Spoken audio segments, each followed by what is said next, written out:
오늘 말씀은 9번째 시간이 벌써 됐네요. 이제 칭의를 누립시다 라는 제목으로 말씀을 드리겠습니다. 자, 바울은 3장 끝부분에서 하나님이 보시는 칭의에 대해서 말씀을 드렸습니다. 그리고 4장에 들어와서 아브라함의 믿음을 소개해 드렸습니다. 오늘은 5장 1절로 11절 말씀에서 이제 이 칭의를 우리가 누릴 수 있다라는 것을 계시해 주고 있습니다. 자, 1절에서 그러므로 우리가 믿음으로 의롭다 하심을 얻었은즉 우리도 예수 그리스도로 말미암아 하나님으로 더불어 화평을 누리자, 이렇게 말씀하는 것을 보게 되면 이제 우리가 믿음으로 의롭다 하심을 얻었다고 한다면 이제 그 칭의로 말미암아서 우리가 마땅히 이 화평을 누리고 이 하나님의 은혜를 우리가 충분히 만끽할 수 있는 그런 모든 것이 준비되어지고 갖춰졌다는 사실을 오늘 이 말씀 속에서 여러분들이 분명히 확인하시기를 바랍니다. 자, 이제 첫 번째 칭의의 결과로 우리가 누릴 수 있는 복은 우리도 예수 그리스도로 말미암아 하나님으로 더불어 화평을 누리자라고 말씀합니다. 이는 칭의의 직접적인 효과를 말씀해주고 있습니다. 그렇습니다. 우리는 과거에 죄인이었을 뿐 아니라 하나님의 원수들이었습니다. 그래서 우리 마음에 하나님 두기를 싫어했었고 또 하나님을 향해서 적개심을 이렇게 괜히 하나님을 미워하고 하나님을 싫어하는 그런 마음들을 품고 살았기 때문에 사실상 그 양심에는 뭔가 불안함과 그리고 하나님에 대한 두려움이 있었다는 것입니다. 사실 저희 경우를 보게 되면 전에 교회를 다니기 전에는 하나님에 대해서 인식이 희박했기 때문에 별로 하나님에 대해서 꺼낼 것이 없다라고 생각을 했습니다. 그런데 도리어 교회 다니기 시작하면서 하나님이 살아계신 것을 알게 되고 또 그 계명대로 합당하게 살아야 한다는 것을 인식하면서 그때부터 하나님이 두려워지기 시작했습니다. 그러면서 이렇게 뭔가 내가 이 정도밖에 안 되는가 하는 그런 것에 대한 압박감이 있고, 제가 실제로 이 은혜를, 하나님의 은혜의 복음을 깨닫기까지 제 마음속에 참다운 평안이 없었다는 것입니다. 자, 그래서 저는 이런 말까지 했던 적이 기억나요. 내가 맘 잡고 착하게 살아보려고 교회에 나왔는데 내 마음은 이전보다 더 불안하고 힘들어졌으니 이제 내가 어디 가서 이런 평안을 얻을 수 있을까? 그렇게 말했던 적이 있습니다. 그런데요, 그 당시 저만 그런 게 아니라 주변에 같이 교회를 다니는 많은 사람들이 좀 그러더라고요. 좀 뭔가 두려움 속에 있어요. 그래서 자기의 행실이 좀 부족하다 싶으면 무슨 일이 생기지 않을까 하는 그런 불안함을 이렇게 갖고 있어요. 그래서 무슨 일이 탁 터지거나 생기면은 이거 내 죄 때문에 그런 거야 하면서 자기 아이가 아플 때 이 아이가 아픈 것이 바로 자기가 잘못했기 때문이라면서 이렇게 껄탕을 하고 한숨을 쉬는 그런 분들이 상당히 있었어요. 그런데 제가 이 이심칭의의 이 복음을 믿고 맨 처음으로 달라진 게 있다면 그것은 뭐냐? 하나님에 대한 두려움이 사라졌다는 거예요. 그래서 마음에 큰 평안이 강같이 흐르기 시작했다는 것입니다. 자, 이것이 바로 우리가 마땅히 누릴 수 있는 화평을 가리키는 것입니다. 곧 우리가 하나님 아버지와 화목한 관계를 누릴 수 있어야 한다는 것입니다. 한 사회학자가 오늘 사회에서 가장 큰 문제가 있다면 그것은 아버지의 부재다 라는 어떤 논문을 발표했습니다. 그가 캘리포니아에서 학습 지전을 위해서 프로그램을 진행하는데 그 프로그램에 참여한 583명의 아이 중에 아버지가 제대로 있는 학생이 한 사람도 없었다는 것입니다. 그리고 교도소 사역 전문가에 의하면 교도소 수감자 중에서 자기 아버지를 미워하지 않는 사람은 단 한 명도 찾을 수가 없었다. 이렇게 말한 기사를 본 적이 있습니다. 이처럼 자녀에게 아버지와의 관계는 절대적입니다. 아버지의 그 권위 아래서 그의 보호와 사랑을 확신하는 이 아이들은 굉장히 안정되어 있음을 보게 됩니다. 자존감이 좋아요. 그래서 대부분이 성공적인 삶을 살고 있다고 학자들이 발표하고 있습니다. 자, 이처럼 모든 인류에게 가장 중요한 것은 하나님을 아버지로 인식하고 그의 사랑과 그 보호 안에서 그의 돌봄 안에서 산다는 그런 확신을 갖고 사는 것. 그래서 누리는 그 평안함을 가지고 있는 사람들, 바로 이런 사람들이 진정한 행복자라는 것입니다. 신명기 33장 29절을 보시면 이스라엘이여 너는 행복한 사람이로다. 여호와의 구원을 너같이 얻은 백성이 누구냐? 그는 너를 돕는 방패시요 내 영광의 칼이로다. 내 대적이 내게 복종하리니 내가 그들의 높은 곳을 밟으리로다. 라는 이 말씀을 보게 되면 누가 행복자냐라고 묻고 있습니다. 너같이 구원을 얻은 백성이 누구냐 하면서 이 구원받는 것의 귀중성을 먼저 언급하고 있죠. 그리고는 그 다음에 너를 돕는 방패요. 누가? 하나님. 하나님이 너를 돕는 방패요 영광의 칼이로다. 이렇게 선포해 주고 있는 것은 하나님이 우리를 보호하신다는 것입니다. 모든 어려움과 그 대적들의 그 공격에서 우리를 지켜주시고 우리 하나님이 대신 우리를 향해서 싸워주시는 아버지로 우리들이 믿고 있다는 사실을 우리에게 인식시키고 있음을 봅니다. 그래서 결국은 우리가 세상을 이기는 자가 된다는 것입니다. 그래서 이 대적을 너희들에게 복종시키고 너희가 높은 것을 밟을 것이다. 정복자가 된다는 것이죠.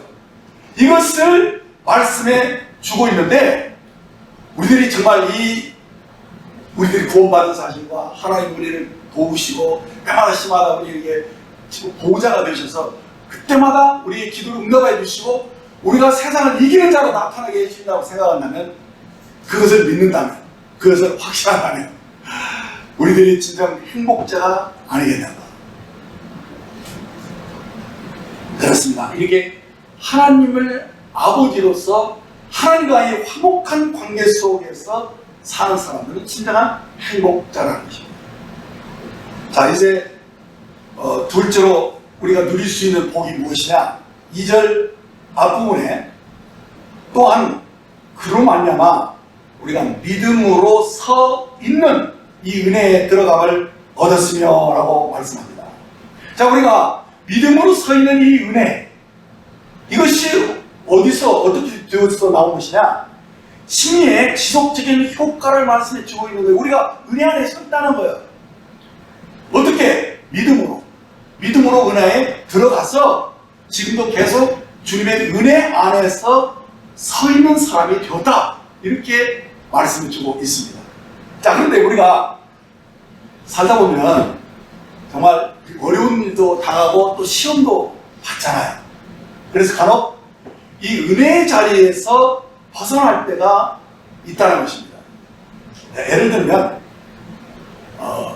이 남편과 아내가 하찮은 일로 심하게 다툴 수가 있어요. 이 부부싸움은 뭐 칼로 물베기로 하지만은 그러나 구원받은 사람도 그렇게 싸웁니다. 어떻게 되면. 근데 이 싸우고 나면 그 후유증이 만만치 않잖아요. 그럴 때 여러분들이 막 속이 상하고 내가 이것밖에 안 되는가 막 이런 생각도 들고 내가 그때 그렇게 아내한테 그런 말을 하지 말았어야 되는데 막 이런 여러 생각 속에서 여러분들이 마음이 많이 상하게 되고 무엇보다도 평강이 깨지게 됩니다. 그러면 어떻습니까? 참 기도하기도 쑥스럽고 참 마음에 어둠이 탁 몰려오죠. 자, 이럴 때 여러분들은 어떻게 대처하고 있습니까?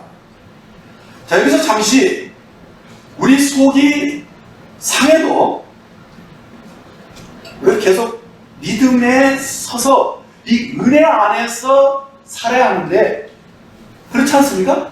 우리가 구원받은 사람이라면. 근데 대부분 그렇지 못하고 뒤로 물러나 침륜에 빠진다는 것입니다. 여러분은 어떻습니까? 많은 이들이 오랫동안 자신의 행위로 하나님께 나아가는 삶을 살았기 때문에 계속 믿음으로 은혜의 자리에 서 있지 못하고 예전의 방식대로 자신의 행위를 자책하고 후회하면서 스스로 이 하나님 앞에 설 자격이 없다고 생각하고 자괴감에 빠지는 경우가 많은 거예요. 자, 그래서 하나님의 은혜를 계속 누리지 못합니다. 다시금 율법 아래로 내려가는 그런 현상들을 많이 보게 되는 것입니다. 이렇게 율법 아래로 내려간다. 그건 뭐냐? 복음을 정확하게 인식하지 못했다는 거예요. 그래서 이 율법 아래에 있는 자들의 특징은요, 자신의 행위를 가지고 자신을 판단을 해요. 정죄한다는 거예요. 그리고 하나님 앞에서 자신이 정말 쓸모없는 사람인 것으로 보고 그가 자꾸 수렁 속에, 침륜 속에 자꾸 빠져드는 것을 보게 됩니다. 왜 그러냐면 그 내면에 계속 속에서 정죄하는, 비난하는 그런 소리들이 들리기 때문인 것입니다. 근데 왜 이런 비난이 그 마음속에서 계속 몰려 나오느냐? 그것은 그가 오랫동안 이 행위를 의지하면서 살아왔기 때문에 그 이전에 신앙생활에 잘못된 이 신앙관에서 나온 이 종교의 소리가 그를 괴롭히는 것입니다. 사탄은 바로 이 목소리를 이용해서 나를 정죄하고 죽이는 일을 하는 것입니다. 이 죽인다는 것은 하나님과 관계를 깨는 거야, 자꾸. 그래서 기도도 안 되고 그렇게 그냥 육체로 그냥 가버리게 하는 것입니다. 자, 여기서 벗어날 수 있는 길이 무엇입니까? 히브리서 4장 16절을 같이 보겠습니다. 그러므로 우리가 긍휼하심을 받고 때를 따라 돕는 은혜를 얻기 위하여 은혜의 보좌 앞에 담대히 나아갈 것이니라, 이렇게 말씀해 주고 있습니다. 그렇습니다. 우리가 날마다 때마다 시마다 하나님의 도우심을 받아서 사는 은혜가 절대로 필요한 자라는 것을 여러분들이 인식해야 됩니다. 이 은혜가 하나도 없으면 우리들이 사실 제대로 서지 못합니다. 그리고 금방 율법 아래 내려가서 정죄를 당하고 만나는 것입니다. 그래서 우리가 이 믿음에 서 있는 은혜에 들어간 자라는 이 사실을 정확하게 인식하지 못하면 때를 따라 돕는 은혜의 보좌 앞에 담대히 나가는 일을 못하는 것입니다.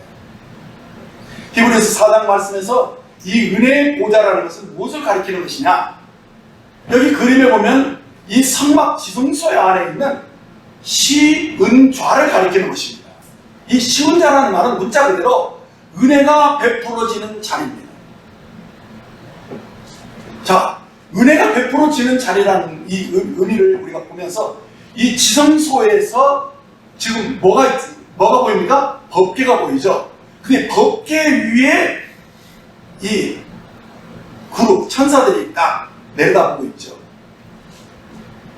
그곳이 바로 천사들이 내려다보고 있는 것이 속죄소인데, 이 속죄소를 천사들이 내려볼 때 아무 때나 은혜가 베풀어지는 게 아니라 거기에 피가 뿌려져 있는 것을 보았을 때 하나님 임재가 나타납니다.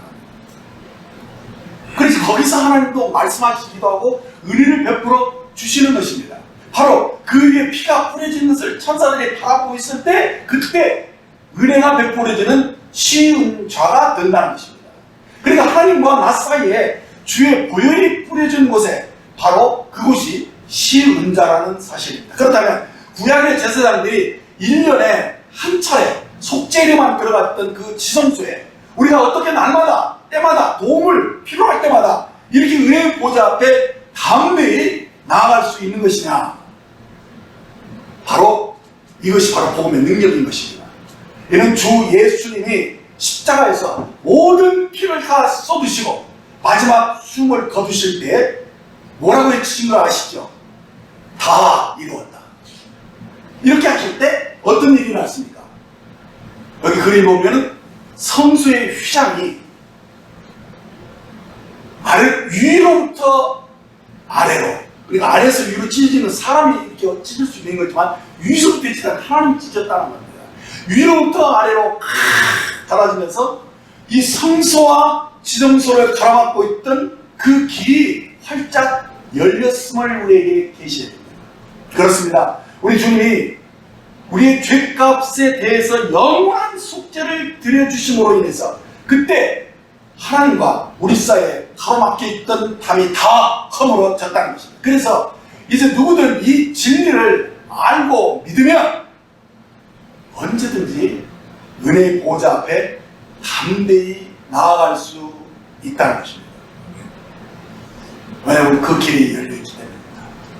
그러므로 우리가 믿음으로 의롭다함을 받고 은혜의 자리에 들어간 자, 그런 사실들을 오늘 이 노마스에서도 말씀을 분명히 보여주고 있는데, 바로 이 사실을 확실히 믿는 사람들은 어떤 상황에서도 어떤 형편에서든지 간에 이 은혜의 보호자 앞에 담대히 나아갈 수 있다는 것입니다. 아니, 그 자리를 계속 사수할 수 있다는 거예요. 떠나지 않아요. 은혜의 자리 앞에서. 자, 그래서 우리들이 아까 예를 들었습니다만 어떤 문제가 있고 넘어지고 막 이런 일들이 있어요. 우리가 아직은 몸을 가지고 있기 때문에. 자, 그럴 때 우리가 더는 율법의 행위로 내려갈 이유가 없다는 것입니다. 그럼 어떻게 하는 것이냐? 바로 처음 우리가 믿을 때, 구원받을 때, 그때와 똑같이 그렇게 우리가 주님, 저 용서해 주세요. 제가 주님의 고혈을 의지합니다.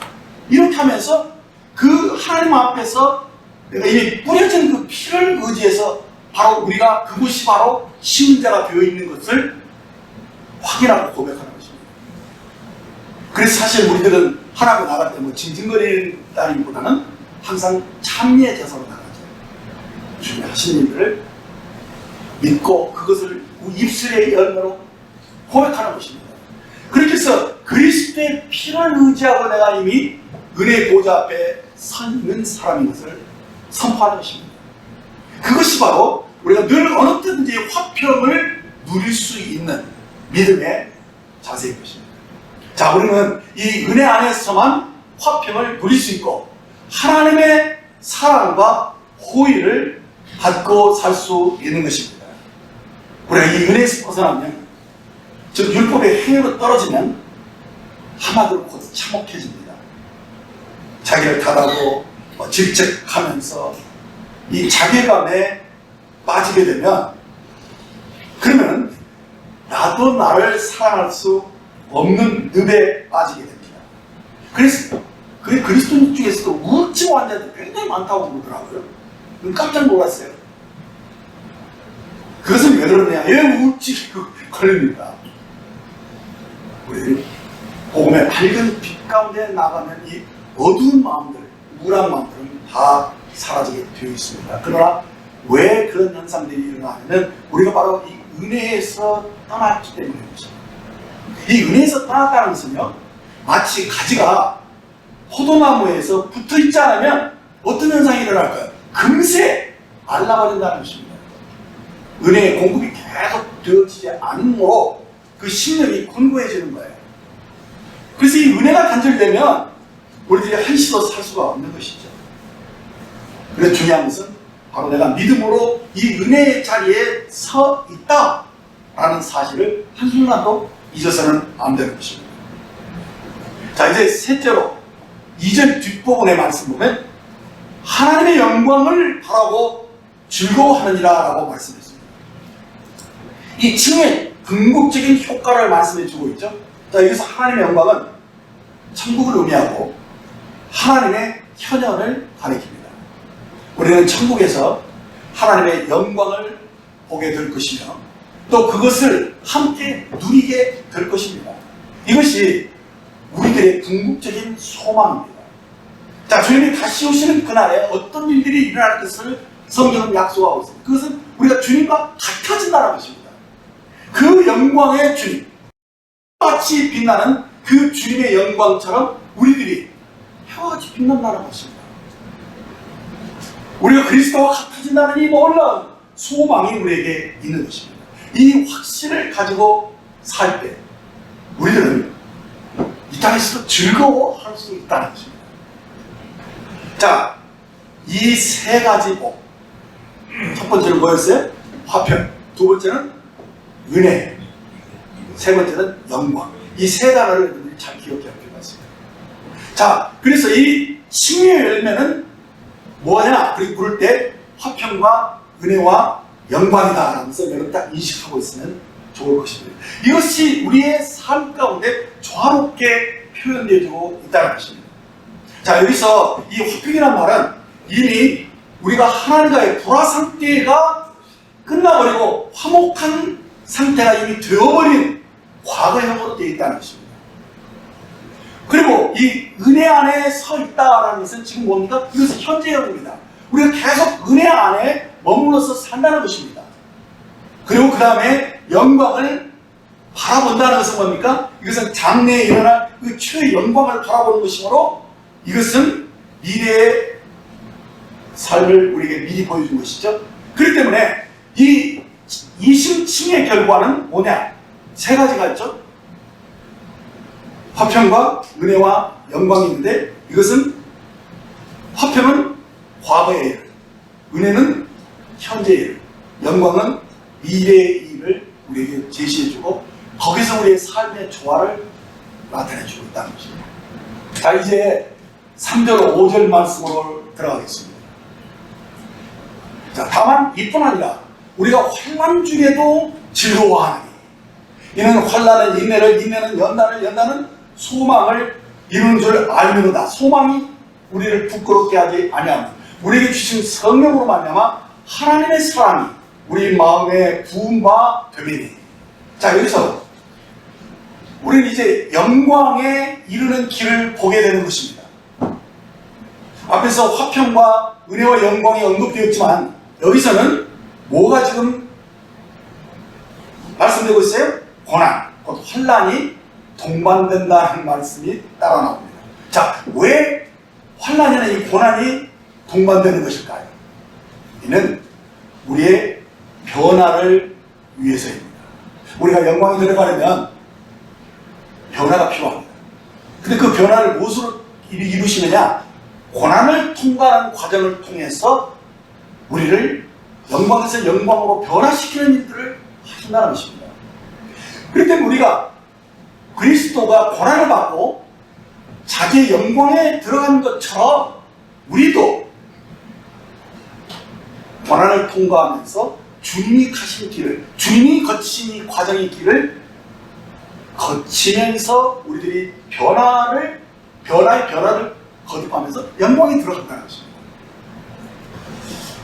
우리가 뭐 죄사함, 구원이야 뭐 주님이 하신 일로 단박에 되었지만은 영광에 들어가는 장래이기 때문에 이 고난의 과정을 주인이 통과해 가신 것처럼 우리도 똑같이 그가 가신 길을 밟고 가야 되는 것입니다. 로마서 8장 17절에 보시면 자네는 또한 후사, 곧 하나님의 후사요 그리스도와 함께한 후사니 우리가 그와 함께 영광을 받기 위하여 고난도 함께 받아야 될 것이니 라고 말씀하고 있습니다. 자, 바울은 우리 현재의 고난을 장래의 영광과 연관시켜서 그 영광을 바라보면서 즐거워한다라고 말씀하고 있어요. 자, 우리가 어떻게 이 현재의 고난 중에서도 즐거워할 수 있다는 말이냐? 이 말은 우리가 고난 자체를 즐거워한다기보다는 그것으로 얻는 유익을 바라보면서 기뻐한다는 그런 말이겠죠. 자, 이 그림을 보면 올림픽에서 이 메달을 획득한 선수들의 간증을 여러분들이 종종 그 인터뷰하면서 들었을 겁니다. 그들이 훈련할 때, 특히 강도 높은 그를 훈련할 때, 그때는 마치 지옥 같은 고통을 맛본다라고 합니다. 하지만 그 고통 때문에 슬퍼하거나 낙심하지 않는다라고 말하는데 왜 그런 걸까요? 그것은 그 고난이, 그 훈련이, 강한 훈련이 자신에게 장차 영광을 가져다 줄 것임을 알기 때문인 것입니다. 그러니까 우리가 이 고난 가운데서도 즐거워할 수 있는 이유가 무엇이냐? 그것이 바로 영광을 가져온다는 사실을 믿기 때문에 그런 것이죠. 그래서 하나님이 이 고난을 통해서 하나님이 목적하시는 바 그 영광을 성취해 가시는 것임을 우리가 알 때 고난도 즐거워할 수 있다는 것입니다. 다시 말하면 우리는 이 고난을 통해서 얻게 되는 이 결과를 바라보고 즐거워한다는 것입니다. 왜요? 이 고난은 인내를 갖고, 인내는 연단은 소망을 이루기 때문입니다. 자, 이 과정은 이 단계별로 보면 1단계로 환난은 인내를 낳는다고 말씀하고 있습니다. 즉 환난을 이겨내고 나면은 뭐가 생깁니까? 인내가 길러진다는 것입니다. 요즘 여러분들 코로나 때문에 힘 많이 들으셨죠? 예, 근데 어떻습니까? 이 병균이 이 바이러스가 침체에 들어오면 우리 몸이 괴롭죠. 근데 그 괴로움을 막 견디지 않아요? 그렇지, 열도 나고 막 기침도 할 때 그거 다 견디면 거기서 어떤 일이 일어나냐? 항독소가 생겨난다는 것입니다. 자, 그렇습니다. 우리도 환난을 잘 견디면 거기에 뭐가 생기느냐? 인내심이 생겨난다는 것입니다. 그래서 일부러 우리가 환난을 자처하는 것은 아니지만 우리가 이 환난을 순하게 넘길 수 있으면 좋겠죠. 우리가 코로나 순하게 넘기려면 어떻게 해야 돼요? 백신 주사 맞아야 됩니다. 그런 것처럼 이 환난을 맞이할 그런 자세를 우리가 딱 갖추면서 환난이 와라, 내가 환난을 내가 다 감당할 것이다 라는 그 마음을 든든하게 단단하게 갖고 있으면 우리가 이것을 순하게 그리고 넉넉하게 이길 수 있다는 것입니다. 고린도서 10장 13절 말씀이 우리에게 보여줍니다. 사람이 감당할 시험밖에는 너희가 당한 것이 없나니 오직 하나님을 믿고사 너희가 감당하지 못할 시험당함을 허락지 아니하시고 시험당할 즈음에 또한 피할 길을 내사 너희를 등이 감당하게 하시느니라라고 말씀해 줍니다. 그렇습니다. 우리가 어떤 시험을 이렇게 당하게 되면 우리가 상당히 당황하지만은 우리가 이 사실을 알고 있어야 돼요. 하나님이 이 시험을 나에게 허락했다는 것은 내가 능히 이것을 감당할 수 있다고 하나님 판단하시고 내가 감당할 수 있는 것만 하나님이 허락하셨다. 이렇게 생각하면 우리 마음이 가벼워지거죠. 그래서 그리고 이까지만 내가 이기지 하면서 우리 마음을 이렇게 담대하게 갖는 것입니다. 이게 참 중요해요. 우리가 어떤 싸움을 할 때 어떻습니까? 먼저 준비가 있어야 되는 어떤 준비가 가장 중요하냐면요. 기죽지 않아야 됩니다. 그리고 건투 선수들이 먼저 딱 가서 뭐부터 합니까? 눈싸움부터 하는 거잖아요. 그렇죠? 그래서 마음을 강하고 담대하는 것이 굉장히 필요합니다. 그래서 어떤 이 시험에 오면 겁먹지 않는 것이 굉장히 중요하고요. 내가 이것을 넉넉히 이길 것이다. 나는 이긴다. 나는 분명히 이겨. 그렇게 확신 속에서 싸워 파이팅을 하면 그가 넉넉하게 승리하게 된다는 것이죠. 바로 이것이 바로 고린도서 10장 13절에 우리에게 제시해주는 하나의 길인 것입니다. 그래서 때가 어려워도 우리가 감당할 수 없으면 하나님 피할 길도 주신다. 그것까지 우리가 믿어야 됩니다. 그러니까 잘 견딜 수 있다는 것이죠. 근데 그 견디면서 우리가 인내심을 갖게 되고 우리가 강인한 사람이 된다 하는 사실입니다. 자, 이제 2단계는 뭡니까? 인내는 연단을 이룬다고 말하는데 이 연단이라는 말은 원어로 보면 도끼매인데 이 도끼매는 시험을 통과해서 합격한 사람이나 이 상품들을 가리키는 것입니다. 예를 들어서 예전에는 KS마크, 그래도 요즘은 뭐 어떻게 바뀌었는지 잘 모르겠어요. 근데 어떤 자격을 획득하는 것을 도끼매라고 말하는 것입니다. 자, 여기 보면 이 금방석에 금이 이렇게 포함되어 있는 건 여러분 다 알 겁니다. 근데 그것을 금방석 자체를 우리들이 사용할 수는 없잖아요. 그러기 위해서 어떻게 합니까? 재련을 통과시키는 것입니다. 재련은 불 속에 들어가서 불도가니 속에서 그 금이 흘러나오는 것입니다. 그리고 찌꺼기만 딱 남게 되는데 이 금은 불을 많이 거쳐갈수록 그 품질이 더 좋아진다는 것이죠. 그래서 불을 몇 번 들어갔느냐 그것이 도수를 얘기도 하기도 하는데 그래서 불 속에 들어간 만큼 순도가 높아지고 찌꺼기가 빠져나온다는 것입니다. 자, 이처럼 우리가 주문을 통해서 열정을 가지고 또 은사를 가진 사람일지라도 그 사람 다듬어지지 않으면 곧 연단받지 않은 사람은 어떻습니까? 보세요. 그 사람들은 꼭 부딪히게 돼 있어요. 그러면 부딪히면 다른 사람에게 상처 주는 것만 아니고 자기도 상처받아요. 그렇죠? 그게 참, 그래서 우리들이 누구든 다 사람마다 원하는 구석이 있고 또 찌꺼기 같은 그 육신의 그 아주 그 다른 사람 뭐라고 그런 게 있어요. 그죠? 성깔이라고 할까 아니면 뭐 그런 거 있잖아요. 그런 것들이 꼭 문제를 일으켜요. 그래서 우리들이 너나 것 없이 다 연단이 필요합니다. 그래서 불 속에 들어가는 일들이 하나님이 어떻게든지 허락하시게 되어 있습니다. 그래서 연단을 거쳤다는 것은 자격을 갖춘 사람이 섰다는 것입니다. 그래서 우리들이 아예 처음부터 그 자세를 가지고 주님 저에게 필요 합당한 연단을 거치게 하소서 이렇게 진지하게 기도할 필요가 있어요. 그러면은요 하나님이 그래 하시면서 그 사람에게 합당한 연단을 허락하시는 거예요. 하나님은 안 필요하다고 하지 않아요. 우리가 필요한 만큼 또 사람마다 각각 다른 과정을 거치면서 우리들이 정결케 되어간다는 것입니다.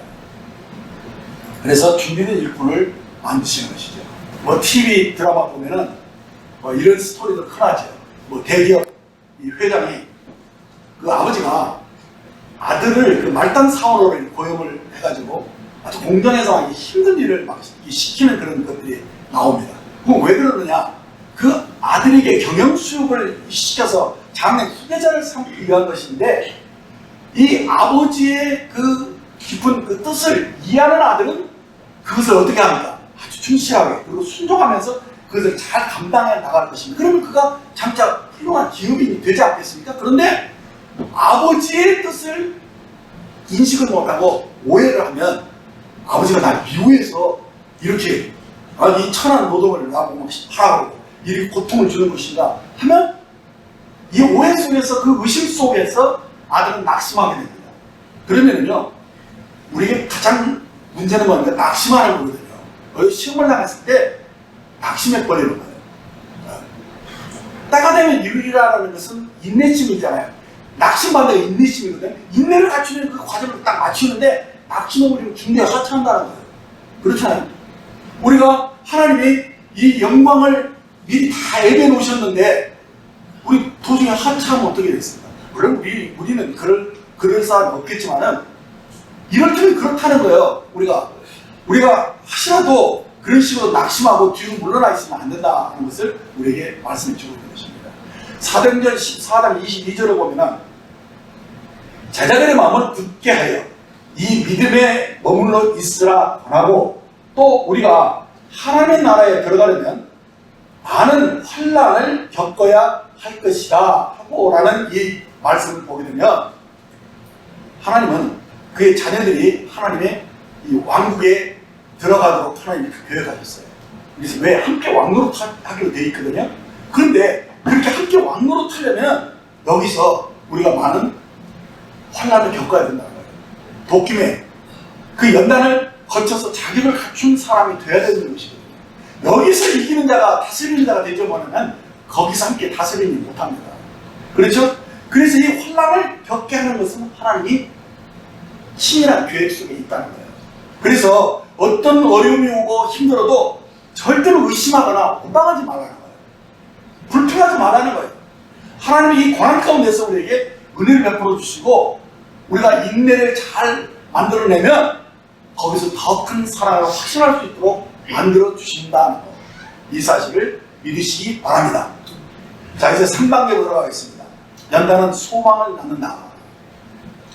곧 궁극적인 영광에 대한 확신을 가질 수 있게 해주는 것이죠.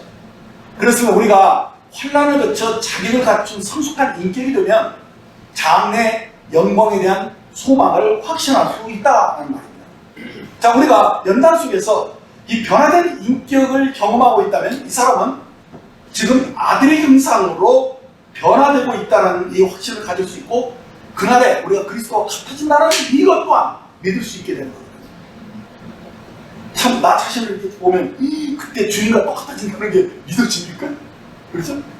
그러나 내가 여기서 조금씩 변화되는 것을 보면은 맞아 이런 식으로 변화되어지고 내가 정리가 되어진다면은 이 찌꺼기가 빠지면은 내가 그날 정금같이 나오게 됐지라는 그런 믿음을 갖게 되는 것이죠. 그래서 이 환난 중에도 즐거워할 수 있는 사람이 되라는 거예요. 환난 중에 즐거워하면은요 이길 수 있어요. 그래서 사람들이 그러잖아요.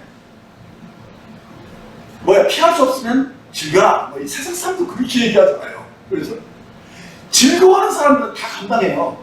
근데 지겨워하고 불평하고 하는 사람들은 도중에 탈락합니다. 그래서 우리가 즐거워하는 마음으로 이 모든 것을 극복해 나갈 수 있는 그런 믿음을 우리들이 갖도록 도와주고 있다는 것입니다. 그래서 이 영광에 대한 소망이 결코 헛되지 않다는 것, 이 확신 속에 사는 것, 그것이 필요한데 그 확신은 어디서 나오느냐? 하나님의 사랑을 근거해서 그렇게 나온다는 거예요. 그래서 우리가 어려울 때 하나님의 사랑을 의심하면 안 됩니다. 그거는 모든 것을 합력하여 선을 주시는 그 전능하신 하나님인 것, 무엇보다도 그 아들도 아끼지 아니하시는 하나님이 이까지는 아무것도 아니죠. 하나님이 주고 싶으면 무엇이든 가질 수 있는 하나님에서 여러분이 알고 그분을 소망하고 그분을 여러분들이 신뢰해야 한다는 것입니다. 그래서 이 5절에 소망이 부끄럽게 아니하다라는 말이 이어져 나옵니다. 이 소망이 부끄럽게 않는다는 것은 절대로 실망시키지 않는다는 말이에요. 다시 말해서 영광에 대한 소망을 우리들이 갖고 살 때 그것이 절대로 헛되지 않다는 말인 거죠. 자, 그런데 우리가 어떻게 이것을 확신할 수 있는 것이냐? 5절 후반에 우리에게 주신 성령으로 말미암아 하나님의 사랑이 우리 마음에 부은 바 되느니라고 말씀해 줍니다. 자, 바로 이 소망의 기초는 하나님의 사랑입니다. 하나님의 사랑은 한마디로 말해서 변치 않는 사랑인 거 아시죠? 한량없는, 끝이 없고 다음이 없는 사랑이라는 것입니다. 그래서 로마서 8장 37절에 보면 우리를 사랑하시는 이로 말미암아 우리가 넉넉히 이기느니라 이렇게 말씀했고, 39절에서는 높음이나 깊음이나 다른 아무 피조물이라도 우리를 우리 주 그리스도 예수 안에 있는 하나님의 사랑에서 끊을 수 없으리라 이렇게 말씀해 주고 있습니다. 자, 우리가 이렇게 담대하게 고백할 수 있는 것은 무엇이냐? 내적으로 사랑을 계속 공급받고 있다는 확신이 있기 때문인 것입니다. 자, 그런데 이 말씀을 잘 보면 우리 안에 부음받은 이 성령님을 통해서 우리로 하여금 하나님의 사랑을 확신하게 하면서 이 모든 것을 다 감당하게 하신다는 사실이에요. 그래서 이 말씀을 우리들이 이 5절 말씀을 이 영어로 이렇게 보면은 아, 이게 지금 현재 완료로 쓰였구나, 이 정도는 여러분들이 다 아실 거예요. 그렇죠? God has been poured out His love into our hearts by the Holy Spirit whom He has given us. 이렇게 됐으니까 정말 이 현재 완료형으로 되는데, 이 현재 완료라는 것은 여러분들 다 공부해서 알지만 이 과거의 사건과 관련된 것이 지금 오늘 이 시점에까지 계속되면서 이것이 완성되고 있는 것을 말씀해 주고 있는 것이거든요. 완료됐다는 거예요. 언제부터? 과거부터 시작된 것이 지금까지 완료됐다는 거예요. 그렇다면 무엇입니까? 하나님의 사랑이 부어받을 때 다 부어졌죠? 근데 그때 한 번 부어지고 끝난 게 아니라 계속 부어지고 있다는 거예요. 할렐루야. 저는 이 사실을 깨닫고 또 체험하면 이거면 됐다. 이거면 됐다. 그런 확신을 가질 수 있었다는 거예요. 그래서 계속 우리들이 필요한 것이 뭡니까? 하나님의 사랑이 계속 부어지고 있고 그것이 체험되어지는 것이 우리들을 진정으로 강하게 만들어준다는 거예요. 그래서 그것을 가지고 영광을 바라볼 수 있고 확신할 수 있는 그 상태에 들어가게 되면 이 사람 세상을 감당 못합니다. 아무리 뭔 일이 있어도 절대로 흔들리지 않습니다. 뭐 흔들린다면 그래, 나는 흔들려도 뿌리가 더 깊이 내려가. 그렇죠? 뿌리가 내려가면 더 위로 높이 올라갈 수 있어. 이렇게 당당해질 수 있어요. 그래서 정말 이제 이 영광에 들어갈 그런 확신들이 굳세어진다는 사실입니다. 자, 이제 6절 8절에서 우리가 아직 연약할 때 기약대로 그리스도께서 정당하지 않은 자를 위하여 죽으셨구나. 의를 위하여 죽는 자가 쉽지 않고 선의를 위하여 용감히 죽는 자가 복이거니와 우리가 아직 죄인 되었을 때에 그리스도께서 우리를 위하여 죽으심으로 하나님께서 우리에 대한 자기의 사랑을 확증하셨느니라라고 말씀해 줍니다. 왜 이 말씀이 바로 뒤따라 나옵니까? 이 말씀은 바로 우리가 하나님께 어떠한 사랑을 받았는가를 다시 한번 확인해 주는 말씀입니다. 자, 우리가 어떠한 사랑을 받았느냐는 거예요. 말씀에 의인을 위해서 죽는 자가 쉽지 않고 선인을 위해서 용감히 죽는 자가 혹 있지만, 우리가 아직 죄인이었을 때 그리스도께서 우리를 위하여 죽으심으로 하나님께서 우리에 대한 자기의 사랑을 확증하셨다라는 이 말씀을 우리들이 묵상해 보면, 우리가 어떤 사람이 됐어요? 경건치 않은 사람들이었어요. 근데 이 경건치 않은 사람을 위해서 죽으셨다 했고, 한마디로 말해서 우리가 주님이 우리를 위해서 죽어준 만한 가치가 있는 사람이었느냐? 아니라는 거예요. 정말 우리는 경건치 않았고, 또 뒤에서 보면은 심지어는 하나님의 원수였다고 말해요. 10절에 말해요. 그리고 또 6절 상반절에는 연약했다는 거예요. 연약했다는 것은 우리 스스로 뭐 구원할 수 없는 자들이었고, 하나님의 권위를 이렇게 늘 반역하면서 살았던 그런 자들이죠. 한마디로 죄인들이었잖아요. 자, 그런 반역자요, 또 불경자요, 원수된 나를 주님이 위해서 죽으셨다. 자, 이것을 깊이 묵상할 때 그것이 우리의 마음을 벅차게 한다는 것이에요. 자, 의인이나 선한 일을 위해서 좀 죽는 사람이 혹 있을 수 있어요. 근데 그것도 어렵잖아요.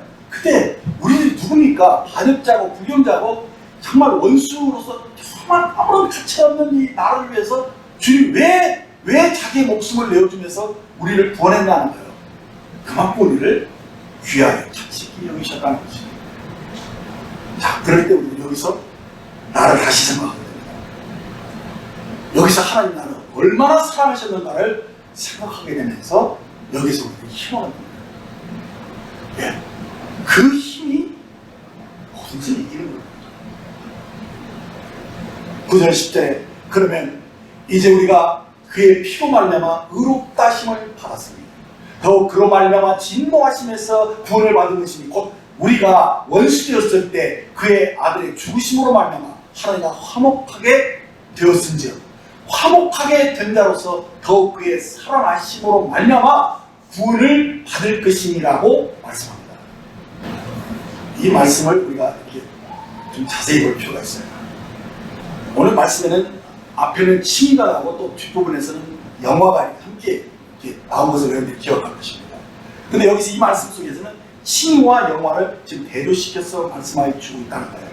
자, 칭의가 어떻게 영화로운 구원을 보증해 주고 있느냐를 우리들이 이 말씀에서 발견해야 되는데, 9절 뒷부분을 보면 그로 말미암아 진노하심에서 구원을 얻을 것이니, 그러니까 이것은 장래 있는 얘기를 말씀하고 있는 거잖아요. 그러니까 이 칭의가 이미 우리가 하나님과 화목하게 된 이 칭의가 영화로운 구원과 연관시켜서 이 마지막 심판날에 우리로 구원을 확신할 수 있도록 만들어줬다는 것입니다. 네. 자, 이 근거로 10절을 제시해 준 것이죠. 우리가 원수였을 때 그 아들의 죽으심으로 말미암아 하나님으로 더불어 화목되었은즉, 이건 지난 일이죠. 그렇죠? 그러면서 이제는 화목된 자로서, 이제 미래 얘기를 하는데, 화목된 자로서 더욱 그의 살아심을 인하여, 지금 부활 얘기하고 있잖아요. 살아심을 인하여 구원을 얻을 것이다, 이렇게 말씀했다는 거예요. 그러니까 이 장래 진노에서 구원받는 것이 뭐냐? 우리들이 이전에는 주의 죽으심으로 우리가 화목하게 되었는데, 이제는 어떻습니까? 주님의 부활을 통해서 이미 화목된 자가 주의 부활을 통해서 우리가 부활 생명으로 살아가고 있는 이 내가 그 마지막 그 영광에 들어갈 것을 확신하고 있다는 거예요. 그 진노에서 완전히 우리가 벗어날 수 있다는 것을 주님의 이 부활을 통해서 더욱더 확신할 수 있다, 이렇게 말씀하고 있는 것이죠. 저는 이 말씀이 얼마나 놀라운지 몰라요. 그래서 이 부활 생명으로 사는 삶이 그리스도와 함께 영광에 들어갈 그런 완전한 구원, 궁극적인 그런 구원이 완성되는 것을 우리에게 보장해주고 있다는 말씀입니다. 그러니까 우리의 구원은 결코 도중에 뭐 망해버리거나 혹은 뭐 허물어지는 그런 것이 아니라는 거예요. 하나님이 한번 딱 우리를 택하시면 그것도 창세전에 택했잖아요. 그걸 불러내시고 의롭다 하시고 의롭다 하신 을 어떻게 합니까? 영화롭게 해버렸다는 거예요. 영화롭게 할 그런 계획을 가지셨는데 그 가운데 성화의 얘기가 안 나왔지만 그게 이거 다 나오는 거와 마찬가지예요. 그래서 이 완전한 구원에 대해서 우리들이 확신할 수 있는 것은 우리가 부활 생명을 가지고 있기 때문이라는 것입니다. 자, 이 말씀 더 쉽게 말하면 우리가 원수되었을 때 자기 아들을 우리를 위해서 내어주셨는데 지금 우리가 한국하게 돼가지고 이 하나님의 아들 된 이 놀라운 사실로 인해서 이제는 우리가 이 부활 생명으로 살아가니까 마지막 그 진리에서도 우리가 구원받을 거 그 확신하는 거 너무 당연하다. 그 얘기를 하고 있는 거예요. 너무 당연한 그 확신 아무도 부인할 수 없고 자기 스스로도 의심할 필요가 없는 그런 확신을 딱 가지고 있는 거예요. 그렇죠? 요동하지 않는 확신입니다. 그 사람은 감당 못해요. 어떤 것도 다 이겨낼 수 있다는 거예요. 야, 이제 11절로 들어가겠습니다. 이뿐 아니라 이제 우리로 화목을 얻게 하신 우리 주 예수 그리스도로 말미암아 하나님 안에서 또한 즐거워하느니라. 자, 바울은 앞에서 이 과거의 이 사건이 칭의에 대해서 얘기했고 미래의 소망인 영화로움을 대해서 언급을 했는데 우리가 지난 과거와 미래에 대해서만 우리들이 몰입하는 것이 아니고 현재의 삶 자체에서도 우리 역시 즐겁고 기쁘게 사는 사람들이다 라는 것을 또 다시 한번 인식시키고 그래요. 자, 그러니까 우리는 이 소망 중에도 즐거워하고 환난 가운데서도 즐거워하지만은 무엇보다도 무엇으로 우리가 즐거워할 수 있느냐? 하나님과 화목된 사실 안에서 우리 주 예수 그리스도로 말미암아서 더욱 즐거워할 수 있다. 그러니까 우리가 현재 즐거워할 수 있는 그 근거와 자료가 뭡니까? 예수 그리스도와의 사귐이라는 것입니다. 그분을 즐거워하는 것이 이 현재 우리가 누릴 수 있는 기쁨, 즐거움이라는 것입니다. 그렇죠? 우리 믿는 이들이 이 세상과 다른 게 있다면 그것은 어떤 상황과 어떤 형편에서도 우리가 즐거워할 수 있다는 것인데 무엇으로 즐거워할 수 있느냐?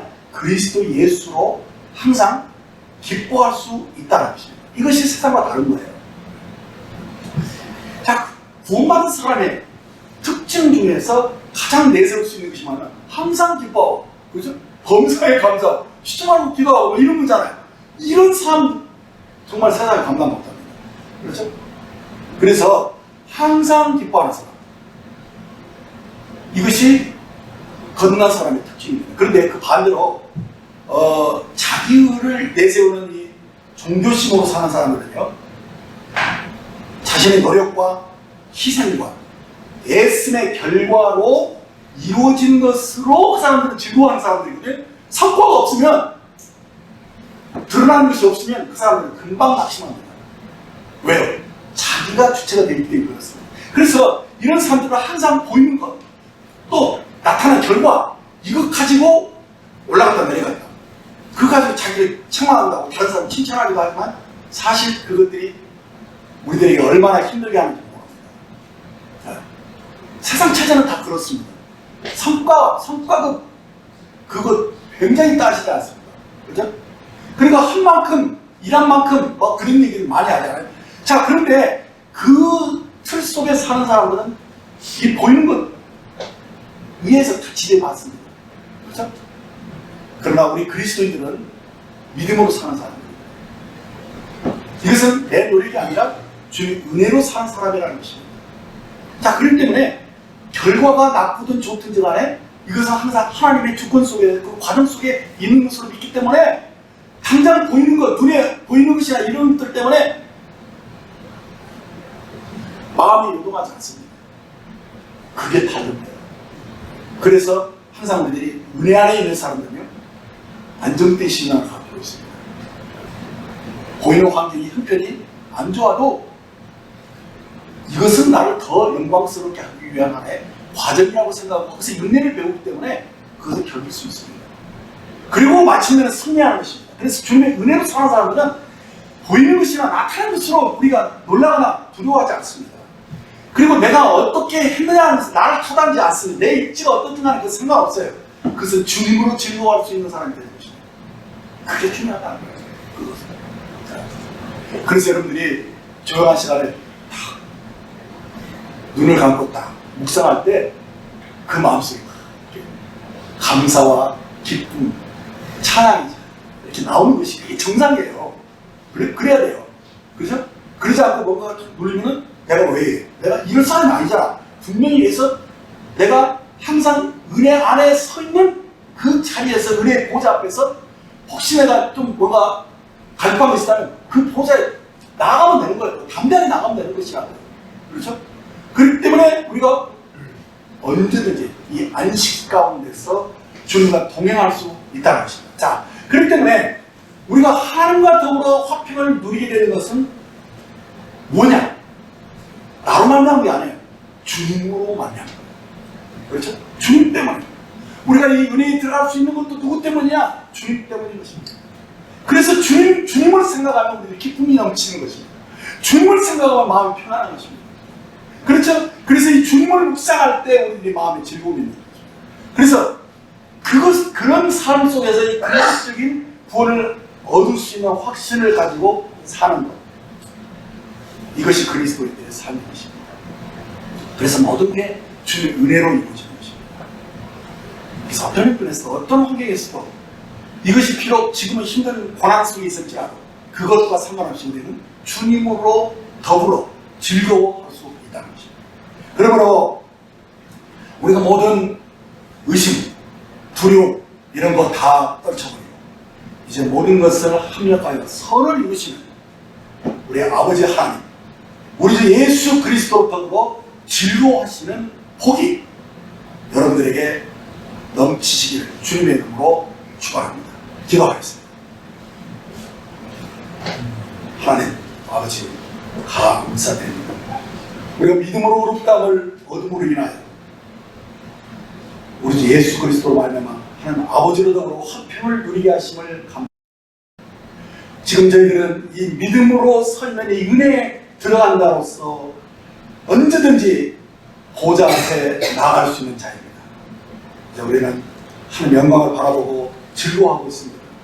우리가 환란이 닥친다 할지라도 우리 즐거워할 수 있는 것은 이 환란이 우리의 인내를 만들어주고 이 인내가 연단을 통하여 우리로 흠없고 점없는 하나님의 그 영광스러운 자녀가 되도록 만들고 있음을 인하여서 감사를 드립니다. 그래서 우리가 이 소망을 가지고 있습니다. 우리가 그날에 주님과 같아질 것입니다. 그래서 이 소망이 부끄럽지 않다는 것도 또한 우리들이 믿고 있는 것은 우리 안에 오신 성령께서 날마다 때마다 우리에게 사랑을 부어주시고 그 사랑으로 말미암아서 이 확신 속에서 우리가 모든 것을 이길 수 있는 자로 나타나는 것을 인해서 감사를 드립니다. 주님, 저희들이 이 사랑 안에 거함으로써 이 두려움이 우리의 속에서 다 떠났습니다. 그러므로 우리의 마음에 큰 평안을 주신 주님께 감사를 드리고 또 어떤 연결에서 어떤 상황에서도 즐거워할 수 있는 이런 자로 우리를 삼아주신 것 감사합니다. 지금 내 안에 주님의 생명이, 부활의 생명이 우리를 이끌어가고 있고 성령의 인도하신 속에서 늘 우리들이 승리하며 확신할 수 있는 그런 삶을 살게 하시니 감사를 드립니다. 주님께 영광을 돌립니다. 우리 주 예수님의 이름으로 기도했습니다. 아멘.